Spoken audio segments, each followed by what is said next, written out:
اور پھر سب سے بری بات کہ وہ میرے راستے میں نہ آئے، بڑی بات کہ وہ میرے راستے میں نہ آئے، کیونکہ کوئی مڈل کلاس لڑکی چاہے وہ پیسے کے عوض میری خواہش پوری کر کے زندگی بھر کے لیے مجھ سے راستے جدا کر لے، یوں دادو بیگم کی خواہش بھی پوری ہو جائے گی اور میری آزادی بھی برقرار رہے گی۔ وہ کس ڈھٹائی سے غربت اور نسوانیت کا مذاق اڑا رہا تھا، اور دادو بیگم، اس نے ایک نقطے کی طرف توجہ دلائی تھی۔ انہیں وارث سے غرض ہونی چاہیے۔ وہ جیسے اپنے اس منصوبے سے بہت پرسکون تھا، اس لیے وہ بنا ٹینشن کے اس کے مقابل بیٹھا ہوا آگے کا لائحہ عمل بنانے لگا تھا۔ سفید شلوار اور براؤن رنگ کی قمیص پر کالی چادر اوڑھے وہ حسب معمول ناشتے کے ساتھ اماں کے کوسنے سنتی ہوئی گھر سے باہر نکلی تھی۔ لاپرواہی اس کے چہرے سے حویدہ تھی۔ ایک ہاتھ میں فائل اور دوسرے بازو پر لمبے سٹریپ والا پرانا سا بیگ لٹکائے وہ مگن سی چلتی ہوئی جا رہی تھی۔ جب خیالوں میں گم وہ پکے راستے پہ قدم رکھتے سامنے سے آتی گاڑی کو نہ دیکھ سکی اور اسے ٹکرانے کے باعث دور جا گری تھی۔ او گاڈ! آفس پہنچنے کی جلدی میں وہ رش ڈرائیونگ کرتا ہوا جا رہا تھا جب بیچ سڑک میں ایک لڑکی کے آ جانے سے وہ کوشش کے باوجود بھی بریک نہیں لگا سکا تھا، اور وہ اس لڑکی کو اس لڑکی کو ذرا سا ہٹ کرتے ہوئے گرنے پر مجبور کر گئی تھی۔ وہ تیزی سے باہر نکلا تھا اور اس کی طرف لپکا تھا۔ I'm really sorry میم، آپ کو زیادہ تو نہیں لگی؟ وہ جو دکھتے پیر اور سر میں اٹھتی ٹیسوں کو دباتی پاؤں سیدھا کر رہی تھی، قریب سے آتی معذرتی آواز پر پلٹ کر پاڑ کھانے والے انداز میں گویا ہوئی تھی۔ نہیں، بالکل نہیں لگی، شوقیہ بیٹھی ہوں بیچ سڑک میں چندہ مانگنے کے لیے۔ اس کی بات پر وہ شرمندہ ہوتا 2 قدم پیچھے ہٹا تھا۔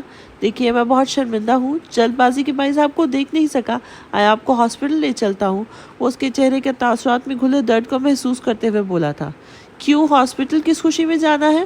اس کا ازلی لہجہ جو مردوں کے لیے وہ مخصوص رکھتی تھی، اس میں اسے مخاطب ہوئی تو وہ چکرا کر رہ گیا تھا۔ ہاسپٹل کب سے خوشی میں جانے لگے تھے لوگ؟ دیکھیے، آپ کو چوٹ، اس نے پشیمانی سے کچھ کہنا چاہا کیونکہ وہ جلد از جلد یہ معاملہ ختم کرنا چاہتا تھا۔ اسے آفس جانے کی جلدی تھی اور ساتھ ساتھ لوگوں کے آنے کا بھی خدشہ تھا۔ ٹانگیں سلامت ہے میری، میں خود جا سکتی ہوں ہاسپٹل۔ ازلی ہر درمی کے ساتھ وہ درد کر دباتی ہوئی جوہی اٹھنے لگی۔ شدید تکلیف سے اسے دوبارہ بیٹھنے پر مجبور کر دیا تھا۔ دیکھیں، ضد مت کریں، جانتا ہوں آپ مجھ پر اعتماد نہیں کرنا چاہتی، مگر یقین کیجیے آپ کو بحفاظت ہاسپٹل تک پہنچاؤں گا کیونکہ آپ کو میری وجہ سے تکلیف میں ہوئی ہے۔ وہ اس کے حلیہ دیکھ کر سمجھ گیا تھا کہ وہ کس طبقے سے تعلق رکھتی ہے، اس لیے اس کے تحفظات جانتے ہوئے اپنی نرم دلی کے باعث دوبارہ بولا تھا، اب کہ اس کے اندر کا جاسوس کو جگاتے ہوئے بہت غور سے اپنی منتیں کرتے ہوئے اس خوش شکل امیر زادے کو دیکھا تھا، اور پھر اس کی 7 پشتوں پر احسان کرتی ہوئی اس کی گاڑی کی طرف بڑھی تھی۔ ویسے بھی سر کی چوٹ کی وجہ سے اسے غنودگی محسوس ہو رہی تھی۔ اس کے مان جانے پر وہ شکر کا سانس بھرتا جلدی سے گاڑی میں آن بیٹھا تھا۔ اماں کو ناراض کر کے جاب لینے نکلی تھی، سارا دن ہی خراب ہو گیا۔ فائل پر لگی گرد کو جھاڑتے ہوئے وہ عادتاً بلند آواز میں بڑبڑائی تھی۔ جاب کرتی ہیں آپ؟ وہ یوں ہی اس کا دھیان بٹانے کو بولا تھا۔ کرتی نہیں ہوں، کرنے جا رہی ہوں۔ جب کالی بلی کی طرح آپ نے رستہ کاٹ دیا، وہ منہ پھاڑ کے بولی تو وہ صبر کے کڑوے گھونٹ بھرتا اپنی نرم دلی پر لعنت بھیجنے لگا تھا۔ بہت معذرت، لیکن کہاں جا رہی ہیں آپ جاب کرنے؟ اس نے دیکھا کہ وہ بار بار سر دبا رہی تھی، تبھی وہ دوبارہ بولا تو وہ خود بھی اپنا دھیان بٹانا چاہتی تھی۔ فوراً شروع ہو گئی کہ ڈھونڈ رہی تھی اچھی نوکری جو بس تھوڑے ہی دن کرنی پڑے کیونکہ میں ٹک کر کام نہیں کر سکتی۔ اس نے صاف گوئی سے بولا تو اس کا دماغ ایک دم کچھ کلک ہوا تھا۔ اس نے کنکھیوں سے پھر اس کا غور سے جائزہ لیا تو دل ایک دم مطمئن سا ہونے لگا تھا۔ اگر آپ برا نہ مانیں تو غلط مطلب نہ لیں، آپ کو ایک ایسی جگہ کا بتا سکتا ہوں جہاں آپ اپنی مرضی سے کچھ عرصے جاب کر کے شوق پورا کرنے کے ساتھ ساتھ اپنی ضروریات بھی پوری کر سکتی ہیں۔ اس نے بڑے سبھاؤ سے بات شروع کی تھی۔ کیسی جاب؟ اس نے ماتھے پر بل ڈالتے ہوئے مشکوک انداز میں پوچھا تھا۔ میرے دوست کے آفس میں آپ کی خواہشات کے مطابق جاب ہوگی۔ میں نے آج آپ کا دن خراب کیا ہے، اس کا مداوع سمجھ لیں۔ جس وقت آپ کا دل چاہا آپ چلی جائیے گا، انشاءاللہ آپ کے پرابلمز ختم ہو جائیں گے۔ اس کے حلیے نے اس کے حالات کے متعلق مفروضات قائم کرتے ہوئے دوست کا مفاد سیدھا کرنا چاہا تھا، حالانکہ ایسا کرتے ہوئے اس نے 200 بار کوسنے حمیر کو دیے تھے۔ ایسے مشکوک ہو کہ مت دیکھیے، غلط بندہ نہیں ہوں اور نہ ہی زبردستی ہے، آپ ضرور ادھر جائیں۔ اس کی مشکوک